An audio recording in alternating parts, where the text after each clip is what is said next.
Bawat habang ako'y naguguluhan, tulad ng hangin, ako'y nawawala. Pait ng buhay, akong tinatamaan. Lord, saan ako patutungo?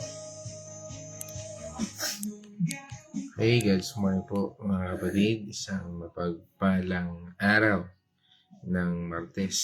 Ngayon po yung araw ng Tuesday. At ngayon po ay ang ating petsa ay August 11, no? 2026. At sa ating pong pagtalakay, tayo po ay dadako sa talata mula po sa Galatians chapter 6 verse 9. At ito po ay ating pamagatang faithful until the harvest. At ngayon po sa ating talakay po ng paksang ito, tayo po ay muli sasamahan ng aking partner para basahin at pangunahan po tayo sa pananalangin. God's morning mga kapatid, tayo po ay babasa sa mga taga-Galatia 6 verse 9. Kaya't huwag tayong magsawa sa paggawa ng mabuti. Pagdating ng takdang panahon, tayo ay aani kung hindi tayo magsasawa. Tayo po ay manalangin. Hallelujah, Lord. Maraming salamat, Panginoon, sa panibagong umaga na muli naming pag-aaralan ng iyong mga salita. Salamat po sa mga kasama namin at nakakarinig ng iyong mga salita. Pagharian mo po ang aming puso at isipan at samahan kami ng iyong banal na Espiritu upang lubusan naming maunawaan at maintindihan ang mga aral na ibibigay mo sa amin ngayong umagang ito. Samahan mo rin po kami sa aming maghapon. Ikaw po ang manguna sa aming puso at isipan upang makagawa kami ng mabuti sa aming kapwa, Panginoon. Maraming salamat, Lord, at ang lahat po ng ito ay aming ipinapanalangin sa pangalan ng inyong anak na si Jesus. Amen. Amen. No? At sabi nga po dito sa Amplified Version, let us not grow weary or become discouraged in doing good. For at the proper time, we will reap if we do not give in. No? Napakagandang encouragement, no, sa ating ngayong araw na ito. At sa ating pong word for the day, unahin naman natin yun, no, word for the day. No, ating word for the day ay magtiyaga o tiyaga. Ayan, nalinman ho doon. O kung gusto niyo ng English, endurance, perseverance, o ano pa ba yan? Patience. No? Yan ang ating word for the day. No? Ano nga ba yan? Pag sinabing may tiyaga, may nilaga. Ano? Yan. Ano ho? Okay. Ano nga ba yung pagtsatsaga? No? Ang pagtsatsaga po ay ang patuloy, no, na paggawa ng mabuti at sabi nga po ay pananatiling tapat kahit minsan ay nagtatagal, no, ang pangako, no? O kahit minsan parang ikaw ay napapagod na o kahit hindi pa natin minsan nakikita yung resulta. Ano ho? Parang yan po yung pagtsatsagain, ho. Ito lagi natin dating napapakinggan, ano ho, yung magtanim ay di biro. Maghapon, di ba, yung pagtsatsaga ng mga magsasaka. Lahat, no? Lahat, di naman lang po magsasaka, kundi lahat ng anuman ang mga bagay. At ito po ay napapanahon sa atin ngayon, no? At ito po ay hindi lamang basta paghihintay. Ito po ay paghihintay na may pananampalataya. Ito sa ating pinag-aaralan ngayon. At patuloy na pagsunod natin sa ating Panginoon Diyos. No? At sabi nga po ng ating sinabi rin po sa Hebrews chapter 10 verse 36, no, kailangan ninyong pagtsatsaga upang kapag nagawa na ang nagawa na ninyo ang kalooban ng Diyos ay tatanggap kayo ng pangako. Yun po ay napakaganda, no, na sabi nga sa bawat pagtsatsaga na meron tayo ay meron pong laging nakapaloob na pangako ang ating Panginoon Diyos. Kaya nga po ang ating word for the day ngayon, no, na tiyaga ang susi, no, sa ating anuman ang ating pag-ani, ano, o anumang panahon na dapat nating anihin. Kaya po dito ay pinapakita sa atin, tinuturo sa atin, no, na wag po tayong susuko. No? Patuloy tayong magtiwala at magpatuloy dahil sa tamang panahon, tayo po ay aani. Okay, muna po tayo sa ating paksa. Sabi nga po, ay madalas po tayong napapagod. Hindi lang sa gawain, kundi sabi nga ay maaring sa paghihintay, no? Sa pag-iisip, madalas na kala natin bakit wala ka namang ginawa pero pagod na pagod ka. Kasi minsan yung sobrang pag-isip, no? Yan diyan papasok yung stress, no? Hanggang sa maging anxiety yan, hanggang sa maging depression. Kaya nga po, dito pinapakita naman natin, ginagawa natin ng mabuti, sumusunod tayo sa salita ng Diyos, naglilingkod tayo ng tapat, no? Ngunit, bakit wala pa rin pagbabago kuminsan? Bakit wala pa rin pagpapala? No, nasaan yan? Dito po natin sasariwain ng pangako ng ating Panginoon Diyos ngayong umaga nito. Sabi nga po, huwag tayong mapagod. Huwag tayong sumuko. At sabi doon, sa takdang panahon, no, tayo po ay aani kung hindi tayo bibitaw. No? Kaya nga po sa ating pag-aaral na ito, ay naihambing po kanina yung pagtatanim. At ito rin po ay ginamit ni Apostol Pablo, no, ang larawan ng pagsasaka. Kapag nagtanim ka, sabi nga, hindi ka agad aani. No? Sabihin, di ba, ang buto, pag itinanim mo, hindi naman mamaya-maya aani na yan. Tama? May panahon, no, ng pagtatanim. May panahon ng pag-aalaga at may panahon ng pag-iintay. Ang pagtatanim ay gawain, tama nga po. At ang pag-aani po ay ang pangako. At ang pag-iintay ay pananampalataya. Ulitin ko po, ang pagtatanim ay gawain. Kapag tayo kumikilos, yan nagtatanim tayo. Ang pag-aani naman ay ayon doon sa pinangako ng Panginoon Diyos. No? Yan yung mga pangako ng Diyos. At ang pag-iintay, yan po yung pananampalataya. Kaya nga po dyan po, sabi nga ay sinusuri ang bawat pag-iintay natin. Yan po sinusubok, no? Sabi nga ay idinadarang sa apoy ang bawat pag-iintay natin. O yung word na waiting, no? Waiting tayo, nag-iintay. Kaya nga po dito sa atin sa pagtalakay po natin, ang sabi po dito, huwag magsawa sa paggawa ng mabuti. Ibig sabihin, huwag tumigil, huwag manghina, huwag sumuko. Kahit minsan parang paulit-ulit na. Kahit minsan napakahirap na. Kahit minsan tila walang nakapapansin. Pagpatuloy lang po natin ang paggawa ng mabuti. Ang grow weary na sinasabi po dito sa binasa rin natin talata ay galing po sa Greek word na sabihin po natin ekakeio. Ekakeio, no? Ang ibig sabihin po niyan ay mawawala ng lakas, no? O sabihin natin ay mawawala ng pag-asa o matitinag ang kalooban. O yung sabihin na sira na yung loob, nawalan na ng gana. Minsan parang gano'n na ho.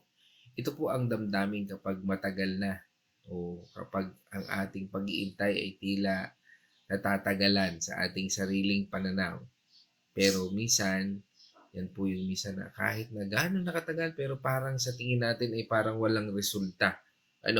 Yan po yung sinasabi dito na ekakeio o yung grow weary. No? Sabi nga po sa atin ng 2 Thessalonians chapter 3 verse 13 na ito. Mga kapatid, huwag kayong magsawa sa paggawa ng mabuti. Dito inulit po ni Apostol Pablo, no, upang patibayin, no, ang kautosang ito, no. Pareho siya, no, at sinasabi dito na huwag magsawa. Hindi po tayo nag-iisa sa anumang pagod at sinasabi rin po ng ating Panginoon Diyos, no, na no na napakarami pong salita na sinasabi ng Panginoon Diyos na huwag tayong titigil, no? Ang isa pa diyan ay yung sa 1 Corinthians chapter 15 verse 58, ano sabi po doon? Kaya nga, mga minamahal kong kapatid, magpakatatag kayo at huwag matinag. Maging masipag kayo sa paglilingkod sa Panginoon dahil alam ninyong hindi masasayang ang inyong paghihirap para sa Kanya. Yun, napakahalaga din po nun. Ano man ang ating paghihirap, no? Kahapon natalakay po namin yung Leviticus chapter 10, at pinakita po doon yung tamang paglilingkod. Kasi ang paglilingkod, kapag hinaluan natin ng sarili nating lakas, no, na hindi galing sa Panginoon, ito ay natutupok, nasusunog. Parehas na pagtupok sa tamang gawain at sa maling gawain, no? Kapag ang Diyos ay sabi nga ay kapag ang Diyos ay sinusunod natin ng tama ayon sa kanyang kalooban, siguradong yan po ay tinatanggap po niya, no, ang anumang alay, anumang pagpapagod sa ating buhay. Kaya nga po ito yung dahilan kung bakit hindi po tayo dapat magsawa na ang ating mga paggawa na mabuti ay hindi masasayang. Tandaan po natin kahit hindi pa rin natin man nakikita yan ngayon, tiyak na ito po ay magbubunga. Tandaan po natin hindi po nasusukat ang halaga ng ating ginagawa sa kung gaano kabilis ang natin nakikita ang resulta. Dahil ang tunay na sabi nga po nakatapatan ay patuloy na gumagawa ng mabuti kahit walang nakapapansin. Hindi po yan pabilisan o pagandahan ng resulta. Kundi sabi nga ay, are we faithful? No? Nandun ba yung perseverance? Nandun ba yung word for the day natin ngayon? Yung patience o yung pagtsatsaga sa ating mga ginagawa. At siya po ay, sabi nga ay, tandaan po natin, ang Diyos ang siyang dahilan ng lahat dahil siya po nakakakita. At siya po ang magbibigay ng gantimpala sa takdang panahon. Nabanggit na po natin yung takdang panahon. No, sabi nga dito sa ating scripture ay sa takdang panahon tayo po ay aani, no? Ibig sabihin po niyan ay may tinakdang oras ang Diyos. Hindi po ito nahuhuli, hindi ito maaga, at ito po ay tama, no? Sa kanyang sariling kapanahunan o sa panahon ng ating Panginoon Diyos. Hindi po tayo ang nagtatakda ng oras, no? Siya po, ang ating Diyos, ang siyang nagtatakda. Ang in due time, sabi nga dito, or yung proper time, ay galing po sa Greek word na kairos. No? Kairos, di ba? Makikita natin yung ibang relo may nakalagay na kairos. Ibig sabihin po niyan ay in due time. O proper time. No? Hindi ito basta oras. O sabi nga yung oras ay tawag po diyan sa word ay chronos, no? Di ba? Kaya pag nakikita natin yung mga relo natin, di ba, may nakasulat dyan na chronos, no? Kairos, doon pala yung nagmula, Kaya nga po, ito po ay tinatawag din na tama at tinakdang panahon ng ating Panginoon Diyos. Kapag dumating na ang panahon, na itinakda ng ating Panginoon Diyos, wala pong makapipigil sa pagpapalang yan. Kaya nga po, ang reef, ang ibig sabihin ay aani, tatanggapin ang buong paglilingkod at pagsunod. Yan po mga paghihirap na hindi po masasayang. Sabi nga rin po sa atin sa Habakkuk chapter 2 verse 3. Isulat mo ito sapagkat hindi pa panahon upang ito ay maganap, ngunit mabilis na lilipas ang panahon at mangyayari ang ipinakita ko sa iyo. Bagamat parang mabagal ito, hintayin mo. Tiyak na mangyayari at hindi maaantala ito. Ito naisulat na rin po ng Panginoon. Isulat daw natin. Kaya mga pag-journal natin, pagsusulat natin, hindi po yun masasayang. Kaya minsan nagtitake note tayo sa mga pinag-aaralan natin, hindi po yun masasayang. Dahil sabi nga, parang tila sa ating paningin natin ay parang mabagal, pero sa Panginoon, hindi. Sinabi ito noon pa man. At ang pangako ay may itinakdang panahon ayon sa panahon ng Diyos. Kung tila nagtatagal, sabi nga po nung kanta, basta't maghintay ka lang. No? Di ba? Yun po yun. Yung kanta na, kung hindi ang panahon na para sa inyo, darating din po yan. Tiyak na darating ang tamang panahon. Sabi nga ng Panginoon. Nasabi rin po sa atin sa Isaiah chapter 60 verse 22. Ang pinakamaliit na lipi ninyo ay dadaming mainam at ang munting bansa ay magiging makapangyarihan. Ako si Yahweh na kaagad tutupad sa aking mga pangako kapag dumating na ang takdang panahon. Yan. No? Ang ating Panginoon, no? Siya po yung sabi ng Panginoon, di ba? Ako ang Panginoon sa takdang panahon ay aking ipangyayari ito agad. No? Yan po ang sinasabi ng talata. No? Ang Diyos, hindi po siya nahuhuli at hindi rin po siya nauuna. Meron po lagi siyang sapat na dahilan, sapat na rason kung bakit ang lahat ng bagay minsan ay tila matagal sa atin. Ito po ang garantiya ng Diyos. Siya po mismo ang magpapatupad sa mismo kanyang itinakda. No? Meron po siyang itinakdang panahon sa bawat isa sa atin.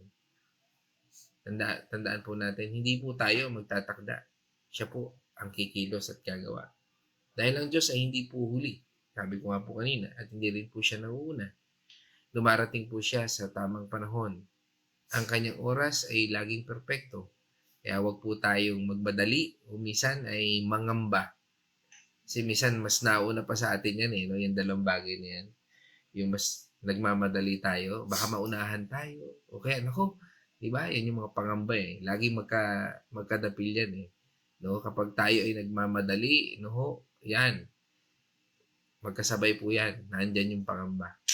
Tiwala lang po tayo sa ating Panginoon Diyos. Gawin natin yung abot ng ating mga kamay at kaya natin.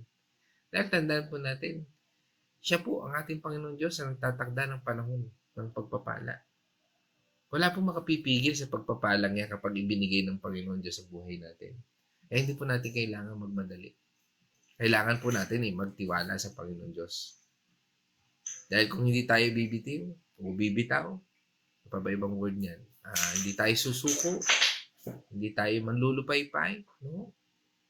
Yan po ay mga kondisyon na sinasabi ng Panginoon dito sa talatang ito. Ang pangako po ay tiyak, pero kailangan po nating manatiling tapat hanggang dumating ang panahon ng pag-aani. Sinabi nga rin po dito, and do not give in. No? Do not give in. Sabi doon, faint not. No? Ang ibig sabihin po nito ay huwag bibitaw, huwag susuko. Manatili po tayong matatag. Sabi sa atin, di ba, sa Hebrews chapter 10, verse 36. Kinakailangan kayong magtiis upang masunod ninyo ang kalooban ng Diyos at matanggap ninyo ang kanyang pangako. Ipinangako. No? Kailangan po nating magtiis. Dahil, sabi nga sa ating mga pinag-aaralang salita ng Panginoon Diyos, no? Mga pangako niya, panghawakan po natin. Dahil siya po nagsabi nito. Sinabi po niya sa John 10:36, di ba? Kailangan ninyo nang magtiis. Malinaw po. No? Na kailangan po natin ng pagtsatsaga upang matanggap natin ang pangako. At kung ang pagtsatsaga ay tandaan po natin, yan po ay katumbas na hindi pagbitaw. Ang matatanggap po nating pangako ay katumbas ng ani. Isa lang po sinasabi ng Diyos sa lahat ng kanyang salita. Magtiis ka hanggang dumating ang pagpapala. Sabi rin po sa atin ng Luke chapter 18 verse 1. Isinalaysay ni Jesus ang isang talinhaga upang ituro sa kanila na dapat silang laging manalangin at huwag mawala ng pag-asa. Iyon, no? Laging tayong manalangin. Kaya nga po dito sa turo ng ating Panginoong Jesus, huwag mawawalan ng pag-asa. Tandaan, ang pagsuko ang tanging makapipigil sa iyong pagpapala. Ulitin ko po. ang pagsuko ang tanging makapipigil sa iyong pagpapala. Kung bibitaw ka, susuko ka, yan ang tanging pipigil sa iyong pagpapala. Dahil meron kang free will eh. Tandaan mo? At sa free will natin, kapag sumuko ka, yun yung nakakalungkot. Diba? Yung kapag gayakan, marami eh. Diba? Oh, sasama. Sino sasama? Ako po. O sino nga atin? Ako po. Pagka sa unang araw, ay siyan. Ikalawa, ikatlo, hanggang sa madami na. Yan na, paunti na ng paunti yan. O kaya, napapalitan. No? Ganun po. Kaya nga mayroong nauuna, mayroong nahuli. Ano ho? At mayroong nahuli na nauuna. Ano ho? Kaya nga po, ang pagtsatsaga ay hindi lamang paghihintay. Ito po ay patuloy na paggawa ng mabuti habang naghihintay. Kaya nga po, tandaan natin, ulitin ko, ang pangako ay tiyak. Ngunit, para sa mga hindi bibitaw po yan. No? Hindi ibig sabihin na bumitaw ka na, nasa iyo pa yun. No? Huwag kang bibitaw. Dahil nasa dulo pong pagtsatsaga ang pagpapala. Yung iba kasi medyo wise eh. Saka na lang ako. Bakit? Di ba yung word na saka na lang? No? Bakit? Tingnan ko muna kung napagod ka. Pag napagod ka, hindi na ako pupunta. No? Di ba? Pero pag nagtagumpay ka, sige, sausaw ka naman. Di ba? Minsan ganun tayo eh. Kapag nakikita natin yung tagumpay, ay, ano tayo ha? Kakampi mo ko. Kasama mo ko. Pero nung panahon na nagtsatsaga, nag-iintay, wala ka dun sa battle. No? Nakakalungkot po yun minsan. Ano? Kasi ang Diyos, nakikita niya kasi yung puso natin eh. Ano ho? Kaya nga po, itama po natin yung mga maling pananaw natin. Ano ho? Yung minsan, ito pa, ano? Para idagdag natin. Yung minsan, yung nasa isip natin o sa sistema natin na minsan ginagawa naman natin ng mabuti noon pa man. Bakit wala pa rin bunga? Minsan, di ba, ganun tayo. Ibig sabihin, wala pa rin pag-asa. No? Tandaan po natin, ang pagkaantala ay hindi pagkakait. Tandaan po natin. Dahil ang Diyos ay nag-iintay sa tamang panahon. Minsan yan yung training mo eh. Nagiging matatag ka dyan. Hindi dahil ayaw niyang ibigay o hindi ayaw ibigay ng Diyos, kundi dahil hindi pa panahon. Dahil gusto ng Panginoon, hubugin tayo minsan. Huwag nating husgahan ang katapatan ng Diyos batay sa panahon ng ating pag-iintay. Sabi sa atin ng 2 Peter chapter 3 verse 9, ano ho? Ang Panginoon ay hindi nagpapabaya sa kanyang pangako, gaya ng inakala ng ilan. Hindi pa niya tinutupad ang pangakong iyon alang-alang sa inyo. Binibigyan pa niya ng pagkakataon ang lahat upang makapagsisi at tumalikod sa kasalanan, sapagkat hindi niya nais na may mapahamak. Kita natin, no? Minsan yan po ay dahilan ng Panginoon Diyos para sa mga taong nakakahalubilo natin. Dahil minsan, ikaw yung gagamitin ng Panginoon Diyos upang mahila rin po ang mga taong ito. Dahil ang pagkaantala po ay hindi kawalan ng pag-asa. Ito po ay pagpapasensya at paghahanda ng Diyos. Hindi po niya kinakalimutan. No? Na minsan nag-iintay, tandaan po natin, mas matagal po pag-iintay ng Panginoon Diyos. No? Sabi nga po, kaya nga po, yan po ay darating sa tamang sandali. At kung minsan naman, tayo po ay dahil sa likas na mainipin, dahil matagal na, hindi na siguro ito para sa akin, no? Titigil na lang ako. Tandaan po natin, kung bibitaw tayo bago dumating ang panahon ng pag-ani, hindi po natin matatanggap ang ating mga itinanim. Ang pagtsatsaga po ay bahagi po ng pangako kung hindi tayo bibitaw. At ang kondisyon ay mananatili hanggang dumating ang panahon. Okay, balikan lamang natin ng kauntian yung ating main scripture. Balik lang tayo ng konti. Punta tayo dun sa verse 7 and 8. No? Sabi po doon ay, Huwag ninyong akalaing madadaya ninyo ang Diyos. Kung ano ang itinanim ng tao, yun din ang kanyang aanihin. 8.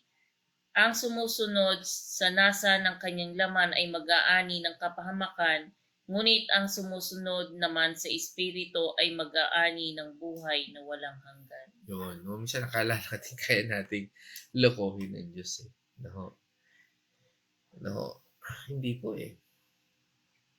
Dahil bago pa masabihin ni Apostol Pablo ang binasa natin, ang main scripture natin sa verse 9, ano, sinabi na niya sa talata na ito, na ating binasa, ang prinsipyo. Na kung ano ang tinanim, yan din po ang anihin.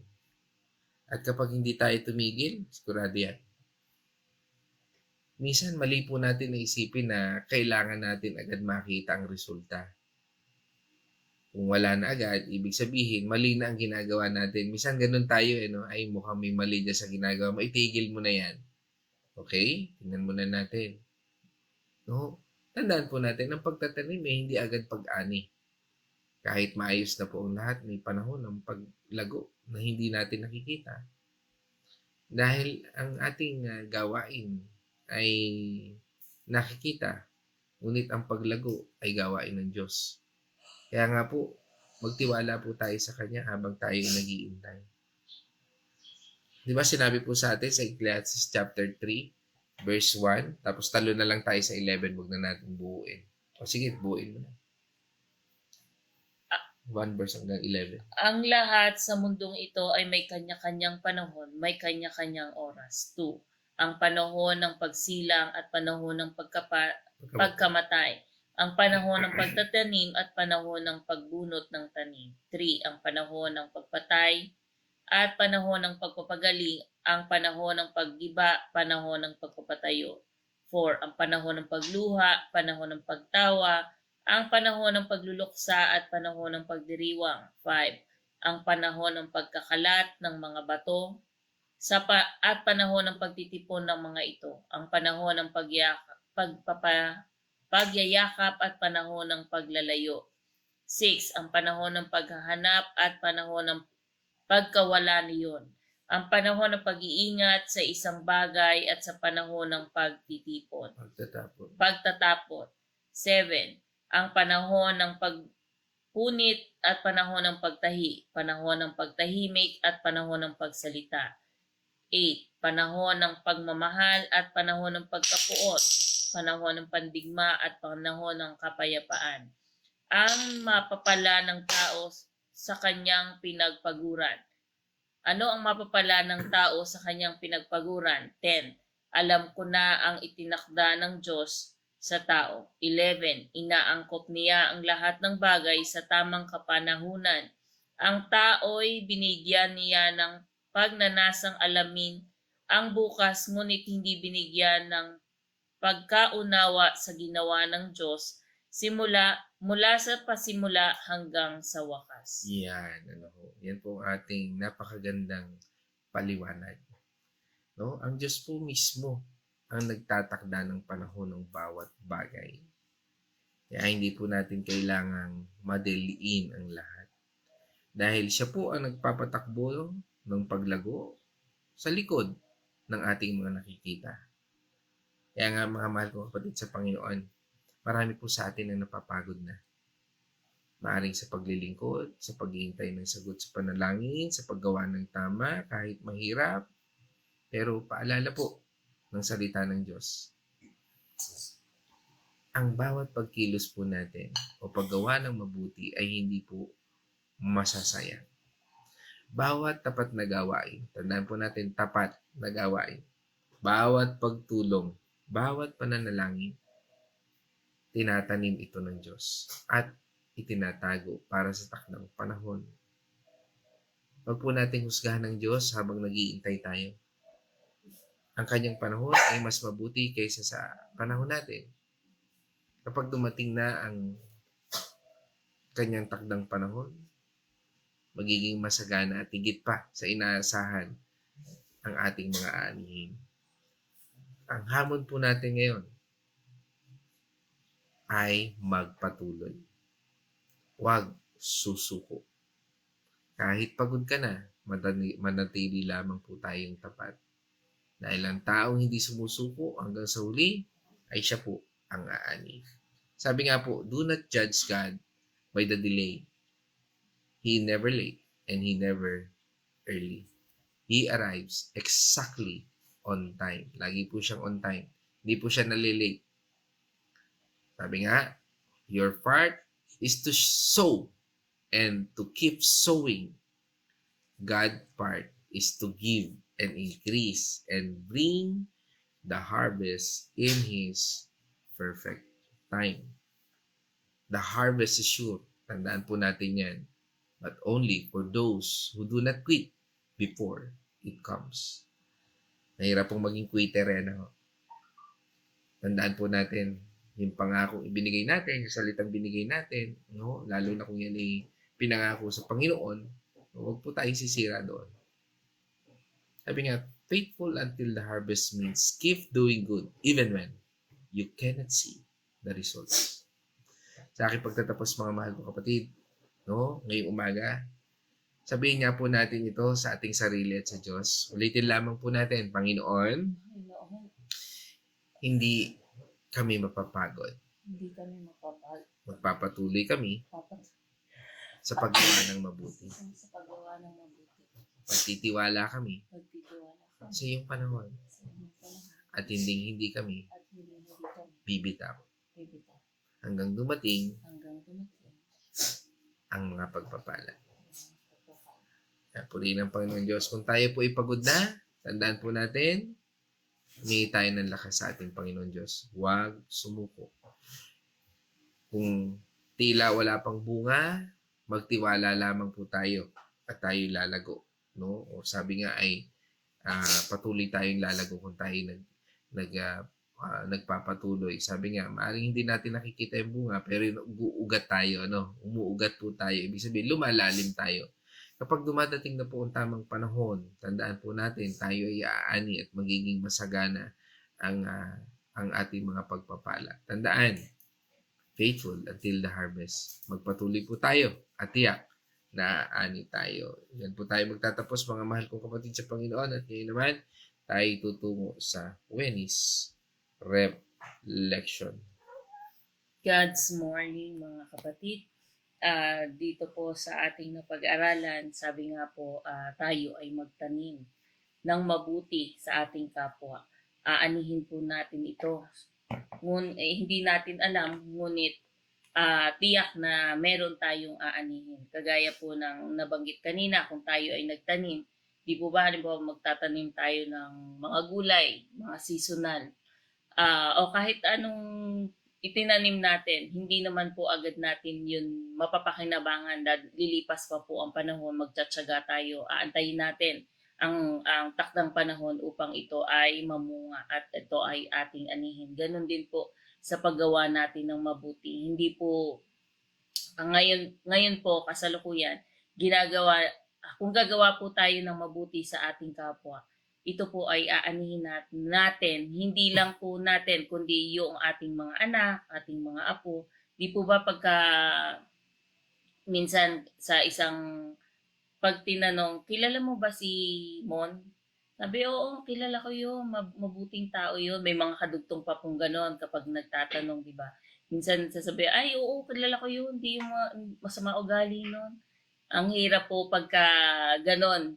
Tapos sasabi, minsan tatanong sa mga nagtatanong, ay, kilala mo ba si Mon?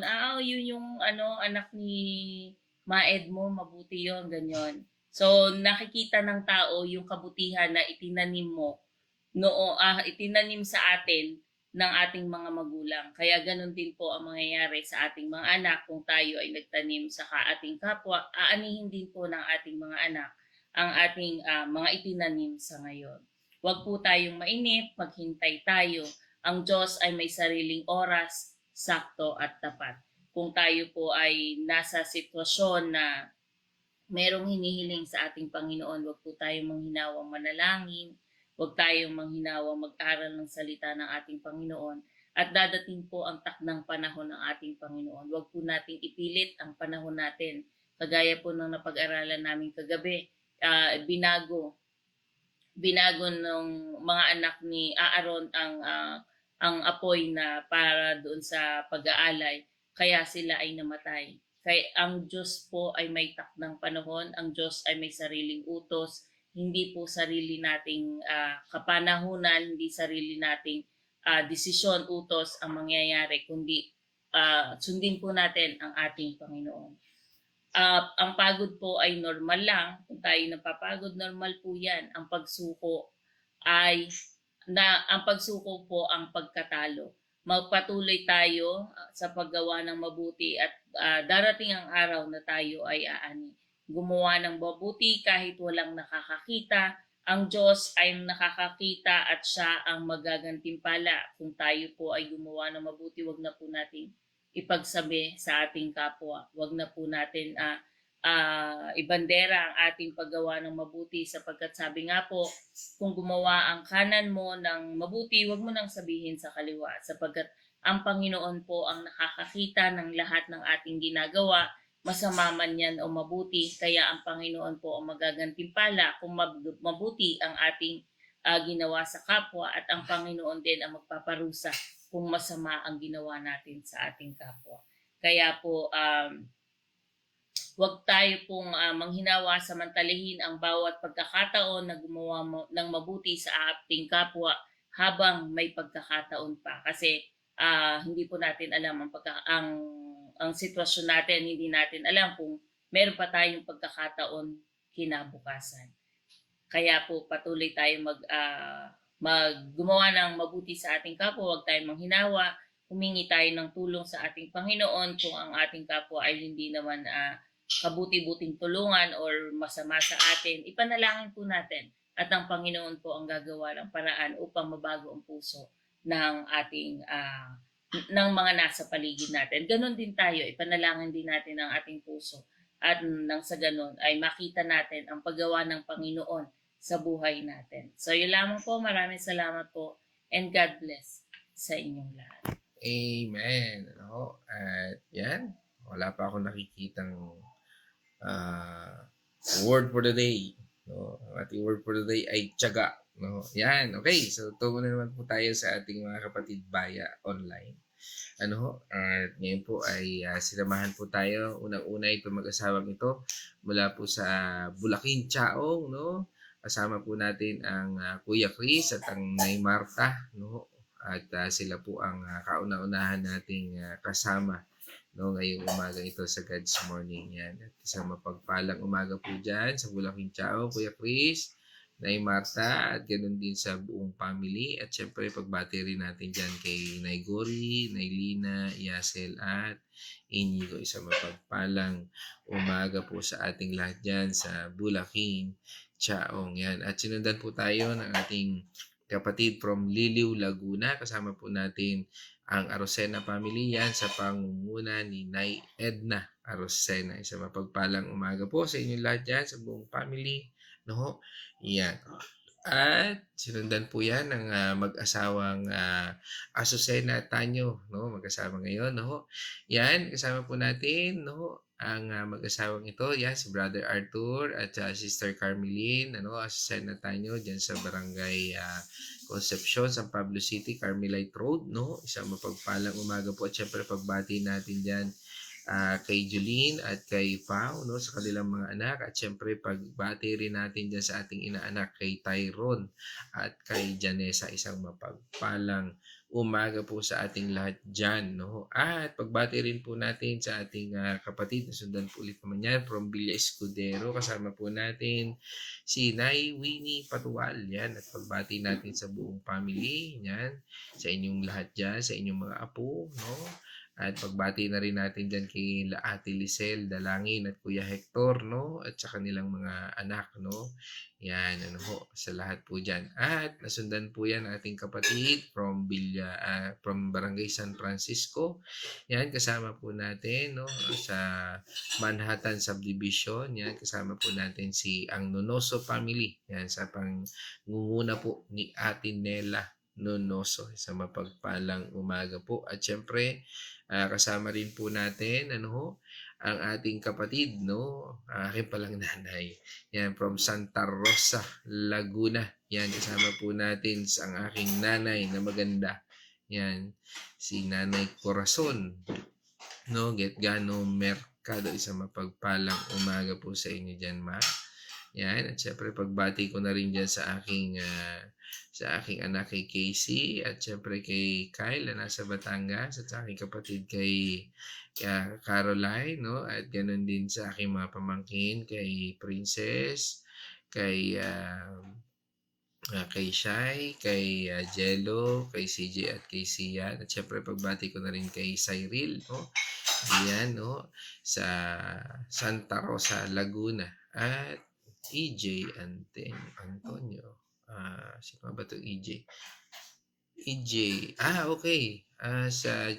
Mula sa JCAG, no? Yan, tama ba? EJ Antonio.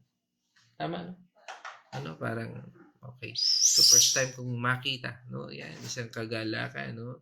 Na makasama natin ito si EJ Antonio. Good morning, sabi nga niya dito. Good morning sa iyo kapatid, no? At sa buong JCAG, no? At sa iyong buong pamilya, yan kay Roxanne at kay sa iyong anak na si tama ba? Si Okay, yan. Isang mapagpalang umaga sa iyo kapatid. At ganun din, no? Yan, nakita ko ulit si Nanay Josephine Maranan. Nanay Josephine, kumusta na po kayo? No? Patuloy po kayo magpagaling. Ano?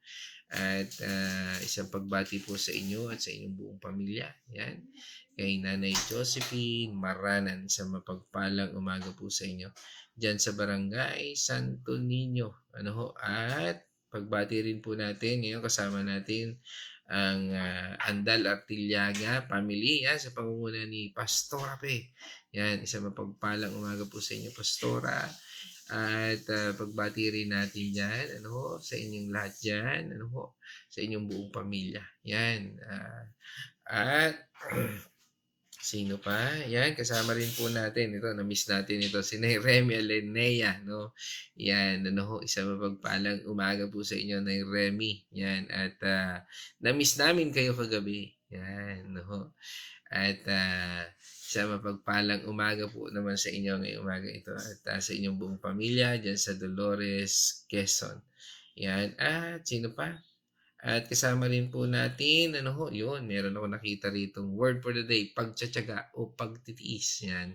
Nanguna dito nakita ko si Nay Marta. Yan, At kasama rin po natin si Honey Dipog. Yan, si Ate Cindy mula sa Pampanga. Yan, isang mapagpalang umaga po. At yan, kasama rin po natin, si Nanay TC at si Tatay Victor, dyan sa Dolores, Quezon.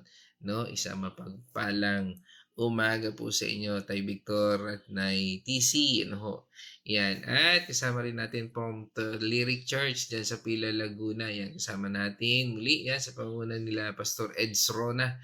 Yan, kasama po natin si Sister Alma Valenzuela Tatel. Yan, isang mapagpalang umaga po sa inyo dyan at sa buong family. Yan, a blessed morning sa ating lahat. Yan. At yan. Okay, sino pa? Yan, nabanggit ko rin dito kanina si Brother Arthur Bro. Kumusta kayo dyan?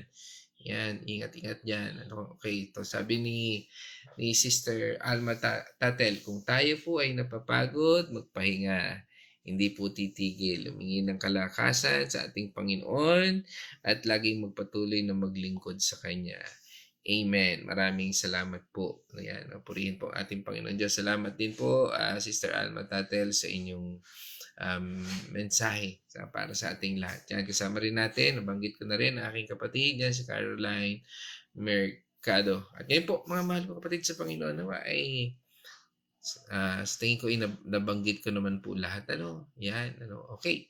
Yan, at kung hindi man, ay nakatingin lang kasi ako sa comment section. Baka meron hindi ako nabanggit, wag pong tatampo. Okay?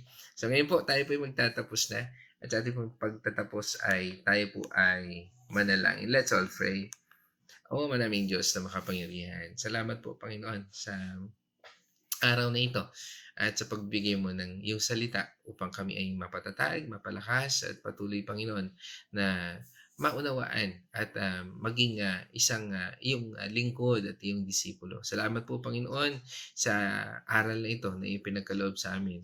At ang katatagang ito ay inaamin po namin at ang pagtsatsagang ito, ang aming pag-iintay, inaamin po namin na sa aming sarili kami ay kulang, mahina, At hindi po namin kayang lakaran ito kung hindi mo po kami sasamahan. Kaya hinihiling po namin, Panginoon, na pagkalooban mo kami ng lakas, patnubay at gabay sa lahat ng aming iniisipin, gagawin, sasabihin, at patuloy namin dalangin, Panginoon, na samahan mo kami sa aming pinag-aralan nito. Bigyan mo kami, Panginoon, ng katwiran at bigyan mo kami, Panginoon, ng pananampalataya na angkop, Panginoon, sa aming mga gagawin at iisipin. Kaya salamat, Panginoon, dahil ang iyong salita ay nananatiling tapat kahit na kung minsan kami ay nagkukulang. Salamat, Panginoon, dahil ikaw ay mabuti at kung minsan kami, Panginoon, ay tumataliwas. Kaya, Panginoon, sa oras na ito, kami po ay nagpupuri, nagpapasalamat at sa lahat ng iyong pagpapala, Panginoon, sa aming buhay, bigyan mo kami, Panginoon, ng lakas upang maunawaan namin at magamit ito ng tama ayon sa iyong kalooban. Turuan mo kami, Panginoon, na maisulit namin ito ayon sa iyong pagpapala at ayon sa iyong biyaya at ayon sa iyong layunin. Sa lahat ng ito, Panginoon, sa kami po ay nagpapasalamat at sa aming mga kapatid na ngayon ay nangangailangan ng kagalingan. Lord, kami po ay dumadalangin, Panginoon, ng kagalingan sa aming mga kapatid, pag-provide sa mga pangangailangan sa bawat isa sa amin, pagpalain mo po ang bawat isa at patuloy na dalangin namin, Panginoon. Especially, Lord, ngayon sa aming kapatid na kay Nanay Josephine Maranan. Patuloy po namin idinadalangin ang kanyang kalalagayan, Panginoon, at ang lahat ng narito ngayon na may karamdaman. Dalangin din po namin kay Kuya Chris ang panunumbalik ng kanyang lakas, Lord, at sa bawat isa na narito ngayon. Ikaw po yung Diyos na lagi po naming maasahan at sa iyong panahon at sa iyong tinakdang layunin, Panginoon, sa bawat isa sa amin, wala pong makapipigil dito. Dahil ikaw po nagsabi, Panginoon, Lord, na ikaw ang Diyos na makapangyarihan at ikaw ang Diyos na siyang nagtatakda ng lahat. Kaya, Panginoon, naniniwala at nagtitiwala kami sa lahat ng biyayang ito. Again, Lord, sa iyo pong papuri, pasalamat at pagsamba sa pangalan ng Ama, ng Anak at ng Banal na Espiritu. And this I pray in the name of our Lord Jesus Christ. Amen and amen. Mga kapatid, let us shout the shout of victory. Christ has died. Christ has risen.